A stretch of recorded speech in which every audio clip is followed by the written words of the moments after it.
আমার যে সমস্ত সনাতনী ভাই বোনেরা রাজনীতির সঙ্গে জড়িত, এই ভিডিওটা শুধুমাত্র তাদের জন্য। দয়া করে একটু ভিডিওটা দেখবে।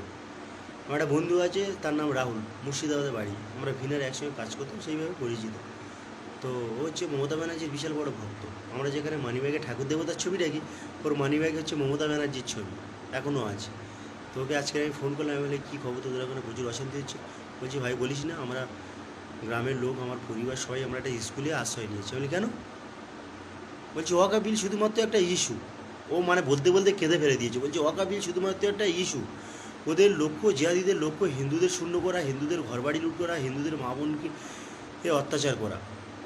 তাহলে একবার তুমি ভেবে দেখো, কোনো একটা হিন্দু নেতা প্রতিবাদ করেছে? হিন্দুদের জন্য কোনো হিন্দু নেতা প্রতিবাদ করেছে? আমরা শুধু তাদের জন্য ভোটের সময় কেন লড়বো? কেন নিজের জীবন দিয়ে লড়বো? নিজের জীবন দিয়ে লড়বো, নিজের জাতির জন্য লড়বো, নিজের ধর্মের জন্য, নিজের বাঁচার জন্য, নিজের পরিবারের জন্য।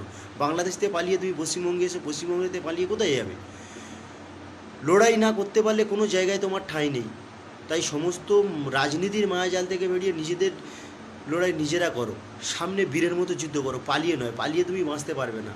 আর রাজনীতির মধ্যে যতক্ষণ থাকবে ততক্ষণ তোমার ইগোর লড়াই থাকবে, নিজের পাড়ায় সম্পর্ক নষ্ট হবে, নিজেদের সম্পর্ক নষ্ট হবে। তাহলে তুমি কী হবে? একত্রিত করতে পারবে না। সবাই একজোট না হলে জিহাদিদের সঙ্গে লড়াই করতে পারবে না, কারণ তাদের একজোট আছে, তাদের মেন শক্তি তাদের একজোট।